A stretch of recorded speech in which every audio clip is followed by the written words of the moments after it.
Hello friends, आपका हमारे YouTube channel CS inspiring में आपका स्वागत है। तो दोस्तों, आज के इस वीडियो हम बात करेंगे कि जीवन में सही फैसले कैसे ले, क्योंकि हमें यह डर रहता है कि क्या यह फैसला सही है या नहीं। इस चक्कर में हम फैसला लेने में देर कर देते हैं और ऐसे करते करते हम फैसला लेने से डरने लगते हैं।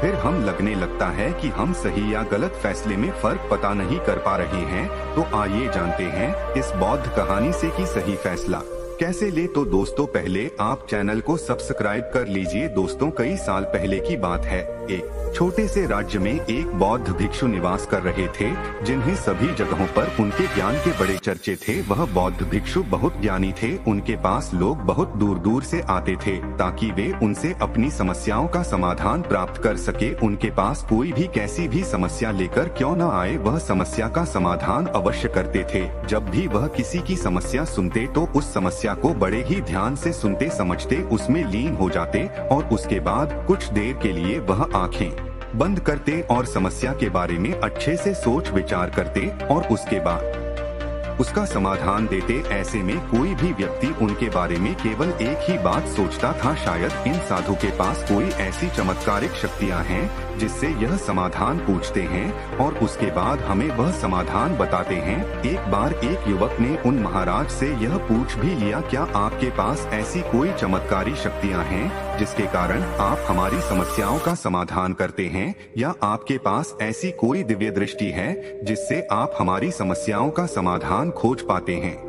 उस युवक की यह बात सुनकर वह साधु जोर जोर से हंसने लगे, लेकिन उन्होंने उस युवक की बात का कोई जवाब नहीं दिया। उसके कुछ ही दिनों बाद उस राज्य में एक बड़ी अजीब सी घटना घटी। उस राज्य में एक बुढ़िया औरत रहा करती थी जो अपने पूरे घर में अकेले ही रहती थी। उसका कोई ना था। उस राज्य से होकर 4 मित्र अपने घर की ओर जा रहे थे। वे लोग दूसरे नगर में काम करके पैसा इकट्ठा करके अपने गांव की ओर जा रहे थे।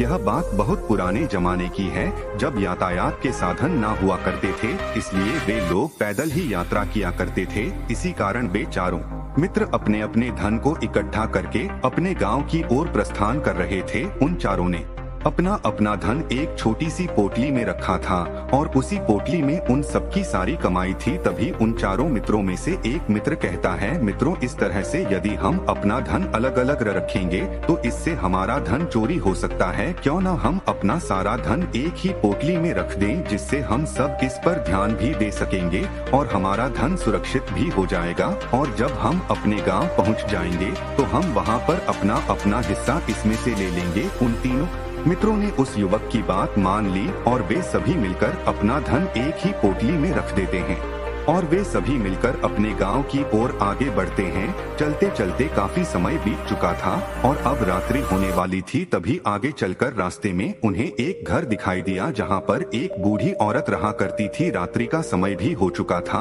और उन चारों मित्रों को रात रुकने के लिए कोई ना कोई जगह की आवश्यकता भी थी। ऐसे में उन चारों ने मिलकर यह योजना बनाई कि वे लोग आज रात इसी घर में ठहर। इसलिए वे चारों लोग उस घर की ओर आगे बढ़ते हैं। उस घर का दरवाजा खटखटा है, तभी सामने से एक बूढ़ी औरत दरवाजा खोलती है और उन चारों मित्रों में से एक मित्र हाथ जोड़कर उस बूढ़ी औरत से कहता है, माताजी, हम अपने गांव की ओर जा रहे थे, लेकिन यहाँ रास्ते में ही रात हो गई और अब हम इतनी रात में सफर नहीं कर सकते, इसलिए हमारी आपसे विनती है कि हम आपके यहाँ पर एक रात रुकना चाहते हैं। सुबह होते ही हम यहाँ से चले जाएंगे। उस बूढ़ी औरत ने काफी देर सोच विचार किया और उसके बाद वह बूढ़ी औरत कहती है, ठीक है, तुम सभी आज रात के लिए यहाँ पर रुक सकते हो, मुझे कोई दिक्कत नहीं, मैं खाना बनाने जा रही हूँ, कहो तो तुम लोगों के लिए भी बना दूं। उन चारों ने सहमति जताते हुए कहा, हाँ बिल्कुल।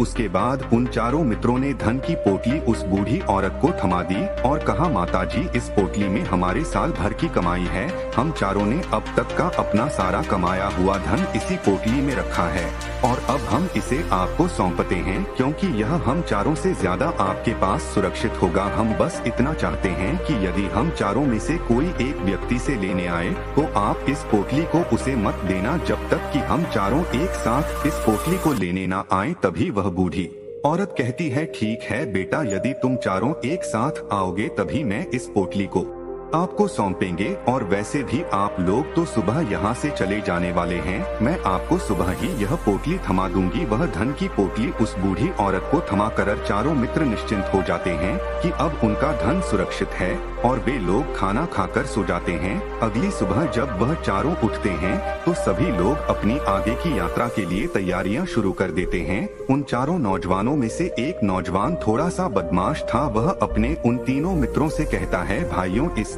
बूढ़ी औरत ने हमारी रात भर खातिरदारी की है, हमें अच्छा भोजन खिलाया, सोने के ये अच्छी जगह दी, रात भर यहाँ सर छुपाने के लिए एक अच्छा मकान दिया और हमने अब तक उसके लिए कुछ नहीं किया। वह बूढ़ी औरत अकेले ही खेतों में काम कर रही है। क्या हम सभी यहाँ से जाने से पहले इस बूढ़ी औरत की मदद नहीं कर सकते? उस बदमाश नौजवान ने मन ही मन यह योजना बना ली थी कि वह किसी तरह से भी उस बुढ़िया से पोटली हासिल करके ही रहेगा। बाकी के तीनों मित्र उसकी बातों में आ जाते हैं और वे सभी मिलकर उस बुढ़िया की मदद करने अर्थात खेतों में काम करने के लिए चल पड़ते हैं। वे सभी मिलकर खेतों का काम कर ही रहे थे कि तभी वह बदमाश नौजवान अपने बाकी तीनों मित्रों से कहता है, मित्र, मुझे जोरों की प्यास लग गई है, मैं जरा उस बूढ़ी औरत से पानी मांग कर लाता हूँ। वह बाकी मित्र भी अब काफी थक चुके थे, उन्हें भी जोरों की प्यास लगी थी, इसलिए वह तीनों मित्र उसे वहाँ से जाने की अनुमति दे देते हैं। जैसे ही वह बदमाश उस बूढ़ी औरत के पास पहुँचता है, वह उस बूढ़ी औरत से कहता है, माता जी, अब हम यहाँ से जा रहे हैं, कृपया करके हमारे धन की पोटली हमें वापस दे दें। इस पर वह बूढ़ी औरत कहती है, नहीं नहीं, जब तक तुम चारों एक साथ ना हो तब तक मैं वह पोटली किसी को नहीं दे सकती। तुम्ही ने तो कहा था कि जब तक हम चारों एक साथ ना हो तब तक यह पोटली किसी को नहीं देनी है। तभी वह बदमाश उन तीनों की तरफ इशारा करते हुए कहता है, लाओ। उन तीनों ने सोचा कि हमारा मित्र हमारे लिए पानी लाना चाहता है, इसलिए वह हमसे आज्ञा मांग रहा है। तभी उन तीनों मित्रों ने इशारे में उस युवक से कहा, हाँ हाँ ठीक है, ले आओ। यह देख उस बुढ़िया को यह लगने लगा कि अब यह चारों यहाँ से जा रहे हैं और यह अपनी पोटली मांग रहे हैं, इसलिए उस बुढ़िया ने वह कोट लाकर उस बदमाश के हाथों में रख दी और वह बदमाश उस पोटली को लेकर वहाँ से चला गया और बाकी के तीनों मित्र अपने खेत के काम में व्यस्त हो जाते हैं। कुछ देर के बाद जब वह तीनों खेत का काम करके वापस लौटते हैं और बुढ़िया से कहते हैं, माता जी, हमारा मित्र जो यहाँ पानी पीने आया था वह कहाँ गया? इस पर वह बुढ़िया कहती है,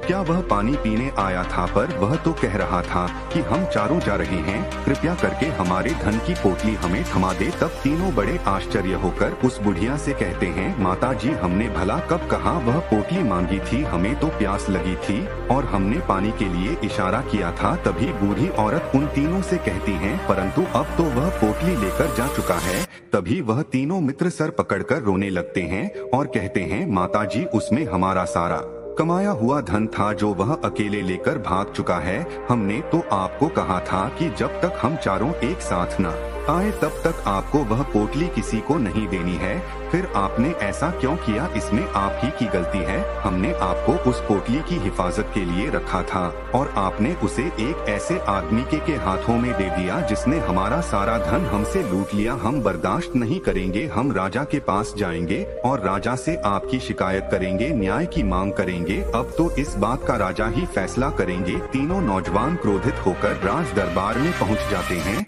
और अपनी सारी समस्या उन राजा को बता देते हैं। जब वह राजा उन तीनों नौजवानों की बात ध्यानपूर्वक सुनता है तो वह तुरंत ही उस बुढ़िया को राज दरबार में पेश होने का आदेश देता है। राजा के आदेश पर राजा के सैनिक तुरंत ही उस बूढ़ी औरत को राज दरबार में पेश करते हैं और राजा भरी दरबार उस बूढ़ी औरत को दोषी करार कर देता है और कहता है, तुम्हें वह पोटली उस अकेले व्यक्ति को नहीं देनी चाहिए थी जब उन्होंने तुमसे कहा था कि जब तक वह चारों एक साथ उस पोटली को लेने न आए तब तक तुम्हें वह धन किसी को नहीं देना चाहिए था। इसमें तुम्हारी गलती है और अब तुम्हें इसका हर्जाना भरना होगा, तुम्हें इनका धन लौटाना होगा। राजा का यह आदेश सुनकर बूढ़ी औरत फूट फूट कर रोने लगती है और राजा से मदद की गुहार लगाती है और कहती है, हे राजन, मैं तो एक बूढ़ी औरत हूँ और मेरे पास इतना धन नहीं है और ना ही मेरे घर में कोई ऐसा है जो धन कमाता हो। मेरे पास इतना धन नहीं कि मैं इनका धन लौटा सकूं। मैं तो अकेली हूँ, बेसहारा हूँ, कृपा करके मुझ पर रहम करें।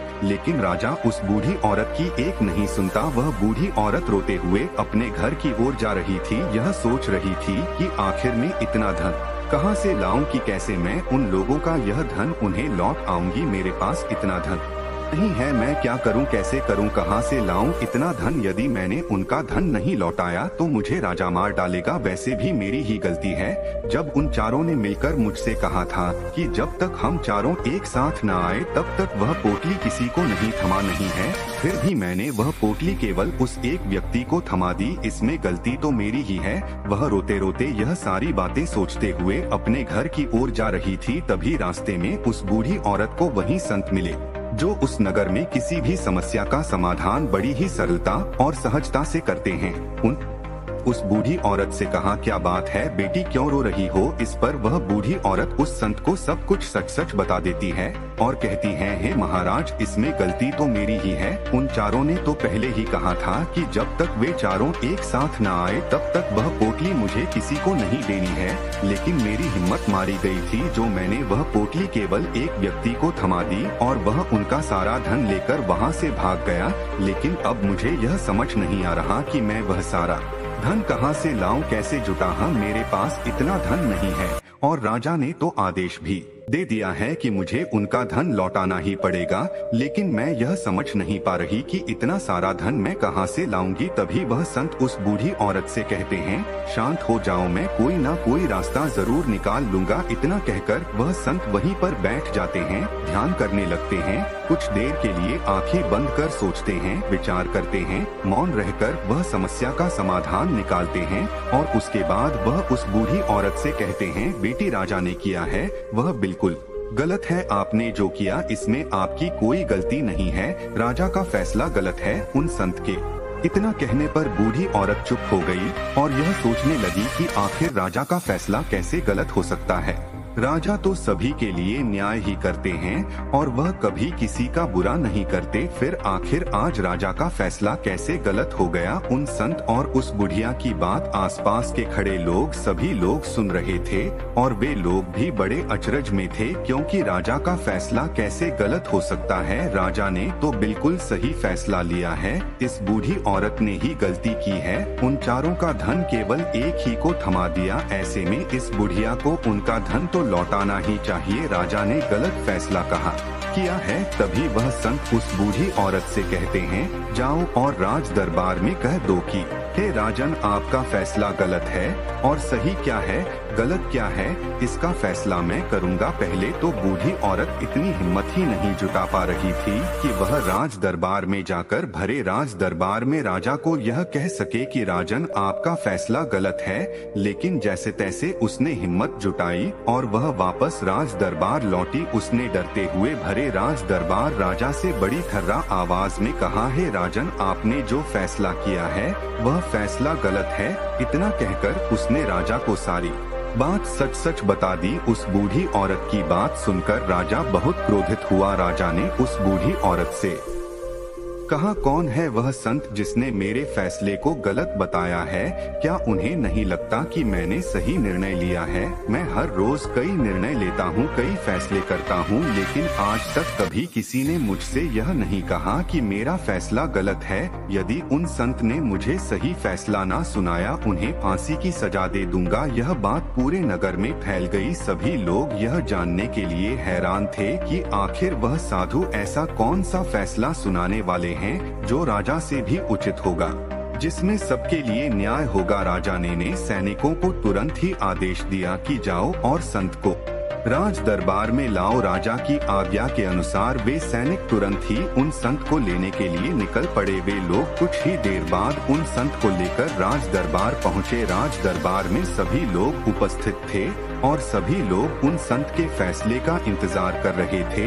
उन संत को देखकर राजा कहता है, महाराज, आपको ऐसा क्यों लगता है कि हमने जो फैसला किया है वह गलत है। इस बुढ़िया ने यह वादा किया था कि वह चारों लोगों को एक साथ ही वह पोटली जमाएगी। फिर आखिर उसने अपना वादा क्यों तोड़ा इसने यह गलती क्यों की कि इसने केवल एक ही को पोटली थमा दी और वह उनका सारा धन लेकर यहाँ से भाग गया।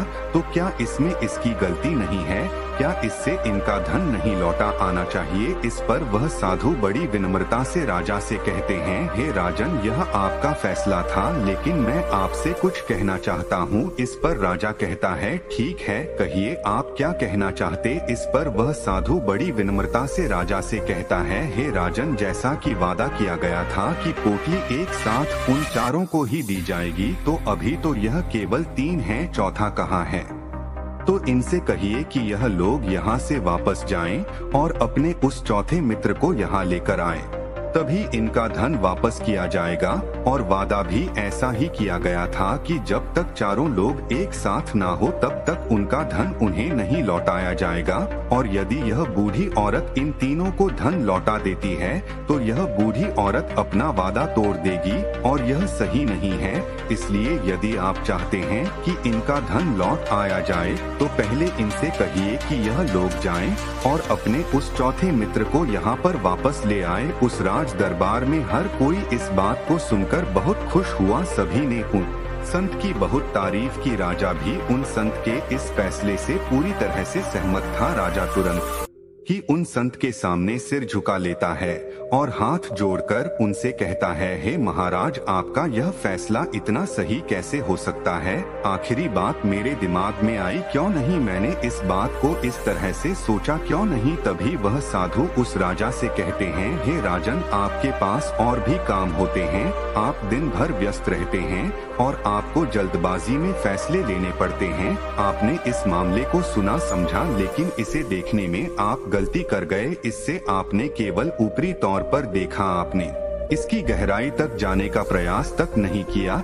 यदि आपने इस मामले की गहराई को देखा होता, समझा होता, तो आप भी इसी नतीजे पर आते। जब तक हम किसी मामले की गहराई तक नहीं जाते तब तक हम उसका सही समाधान नहीं निकाल सकते। लेकिन हम में से अधिकांश लोग तो अपने फैसले केवल जल्दबाजी में लेना चाहते हैं, भले ही वह मामला कितना भी गंभीर क्यों ना हो। हमें तो बस अपना हक चाहिए, हमारा नाम होना चाहिए, भले ही फैसला हमारे लिए आगे चलकर हमारे लिए नुकसानदेह क्यों ना हो। लेकिन हम तो उस मामले की गहराई तक जाने के लिए सोचते तक नहीं। तभी वह राजा उन संत से कहता है, हे महाराज, क्या आपके पास कोई दिव्य शक्तियाँ हैं क्या? आपके पास ऐसी कोई चमत्कारिक शक्ति है जिसे आप सवाल करते हैं और बदले में वह आपको जवाब देती है, जिस कारण आप सटीक और सही समाधान बता पाते हैं? राजा की यह बात सुनकर वसंत मुस्कुराने लगे और राजा से कहते हैं, हे राजन, यह सवाल मुझसे कई लोगों ने पूछा है और मैंने कभी किसी का कोई जवाब नहीं दिया। लेकिन आप इस राज्य के राजा हैं, इसलिए मैं आपके इस प्रश्न का उत्तर देता हूँ। आप में से कई लोगों को यहाँ ऐसा लगता है कि मेरे पास कोई ऐसी शक्तियाँ हैं जिससे मैं बात कर सकता हूँ, जिससे मैं कोई भी समस्या का समाधान पा सकता हूँ। लेकिन मैं आप लोगों को एक बात सच सच बता देता हूँ, मेरे पास ऐसी कोई शक्तियाँ नहीं है। मैं तो केवल हर मामले की गहराई तक सोचता हूँ, उस बात पर विचार करता हूँ, और जब मैं विचार करता हूँ तो मेरे सामने कई सारे समाधान आते हैं, और जो समाधान मेरे सामने आते हैं मैं उन पर भी विचार करता हूँ, उनके बारे में भी गहराई तक जाता हूँ। और जब मुझे लगता है कि इस समस्या का समाधान यही होना चाहिए, तभी मैं समाधान उस व्यक्ति को देता हूं ताकि वह अपनी समस्या का समाधान कर सके। अब आप ही सोचिए, आप जल्दबाजी में यह फैसला लेकर इस बुढ़िया का जीवन पूरी तरह से बर्बाद कर देते। हमारा पूरा जीवन केवल एक फैसले पर निर्भर करता है। यदि वह फैसला सही हुआ तो हमारा जीवन अच्छा बन जाएगा, और यदि वह फैसला गलत निकला तो हमारा जीवन नर्क से भी बदतर हो सकता है।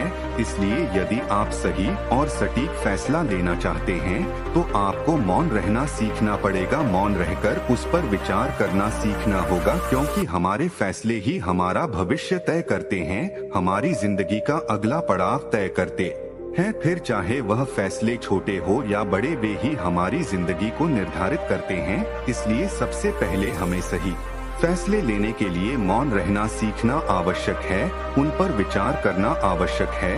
और जब आप ऐसा करते हैं तो आपके सामने एक ही समस्या के कई सारे समाधान निकल कर आते हैं, और जब आप उन पर गौर करेंगे तो आपको यह समझ में आएगा कि उन फैसलों का समाधान कैसा होना चाहिए, कि समाधान से आपको क्या फायदा होगा और क्या नुकसान होगा, या उस समाधान पर सोच और विचार करने पर ही आप उसे समझ सकते हैं, और तभी आप यह निर्णय भी ले सकते हैं कि क्या यह समाधान उचित रहेगा या नहीं, और यह सब संभव हो सकता है यदि हम कम बोलना शुरू करें, अब पूरी तरह से मौन हो जाए। इसका अर्थ यह है कि आप भीतर से शांत हो जाएं, और जब आप भीतर से शांत होने लगते हैं तो आपका मन स्पष्ट होने लगता है, साफ होने लगता है, और आप किसी भी चीज पर सोच विचार कर सकते हैं। और जब आप भीतर से शांत होने लगते हैं तो आप ऊपर से भी कम बोलते हैं, और जब आप धीरे धीरे कम बोलने के आदी हो जाते हैं तो आप साफ और स्पष्ट तौर पर सोच और समझ पाते हैं। आपके विचारों में शुद्धता आ जाती है, जिससे आपको यह साफ और स्पष्ट देखने को मिल जाता है यह कौन सा फैसला सही होगा और कौन सा फैसला गलत होगा। आपको उस परिस्थिति में क्या करना चाहिए और क्या नहीं करना चाहिए। लेकिन हम में से अधिकांश लोग अपने आप को सही साबित करने के लिए, अपने आप को ऊंचा साबित करने के लिए अत्यधिक बोलते हैं, और इतना बोलते हैं कि हर कोई उनकी बातों को गंभीरता से नहीं लेता। उन्हें ऐसा लगता है कि मानो ज्यादा बोलना ही हमारे लिए हमारा शस्त्र है, लेकिन वह यह भूल जाते हैं कि वह अत्यधिक बोलकर मूर्ख बन रहे हैं। लोग हमारा मजाक बनाते हैं, हमें मूर्ख समझते हैं, हमसे दूर रहने लगते हैं, क्योंकि उन्हें हमारी बकबक अच्छी नहीं लगती। लेकिन जब आप भीतर से शांत होने का प्रयास करते हैं और धीरे धीरे भीतर से शांत होने लगते हैं, तो आप खुद ब खुदा, जब आप कम बोलना शुरू करते हैं तब आप अपने आप को बहुत अच्छी तरह से समझना शुरू कर देते हैं, अपने आप पर अच्छी तरह से विचार करना शुरू कर देते हैं। तब आपको यह बात भी बहुत अच्छी तरह से समझ में आने लगती है कि जो हम बेकार की बकबक करते हैं उस पर हमारे शरीर की बेवजह ही कितनी सारी ऊर्जा यूं ही व्यर्थ हो जाती है, नष्ट हो जाती है, जिसे हम चाहे तो किसी जरूरी काम में लगा सकते हैं, फैसले लेने में लगा सकते हैं, जिससे हम तनाव मुक्त रह सकते हैं और हमें अच्छी नींद भी आ सकती है। और यदि आप इसी प्रकार सोच विचार कर फैसले लेना शुरू करते हैं तो आपका मस्तिष्क भी अच्छी तरह से काम करने लगता है, और आपका मस्तिष्क पहले से भी ज्यादा शक्तिशाली हो जाता है। और इसका एक बहुत अच्छा उदाहरण भी आपको मैं बताना चाहूँगा। जब आप स्कूल में पढ़ते थे या फिर आज भी आप पढ़ रहे हो, तो आपने देखा होगा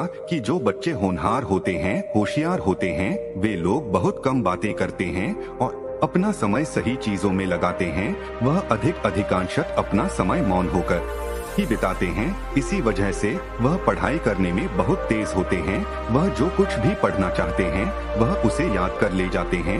लेकिन वहीं पर दूसरी तरफ जो लोग बहुत अधिक बोलते हैं, यदि आप उन्हें पूरे 24 घंटे भी दे दें तो भी वह उस तरह से उन चीजों को याद नहीं रख सकते जिस तरह से वह मौन रखने वाले बच्चे उन बातों को याद कर लेते हैं। और महान चाणक्य ने भी यही कहा है कि जो व्यक्ति यह समझ जाता है कि उसे कब, कहाँ और कितना बोलना चाहिए, उस व्यक्ति को सफल होने से कोई नहीं रोक सकता। और आप इतिहास उठाकर देख सकते हैं, आज तक जो भी लोग महान हैं, जो लोग भी सक्सेसफुल बने हैं, उन लोगों की आदत बहुत कम बोलने की है। उनका पूरा ध्यान केवल अपने लक्ष्य पर होता है और अपना पूरा समय वह अपने लक्ष्य को पाने में ही लगा देते हैं। इसीलिए आपको भी यह आदत अपने जीवन में उतार चाहिए। और कम बोलने का अर्थ यह नहीं कि आप ऊपर से कम बोले, बल्कि आप भीतर से कम बोले हैं। भीतर से शांत रहिए। यदि आप रोज इसका अभ्यास करते हैं तो केवल कुछ दिनों में ही इससे होने वाले लाभ आपको आपके सामने नजर आने लगेंगे। तो दोस्तों, आप लोगों को वीडियो पसंद आई होगी तो प्लीज चैनल को सब्सक्राइब कर लीजिए। धन्यवाद।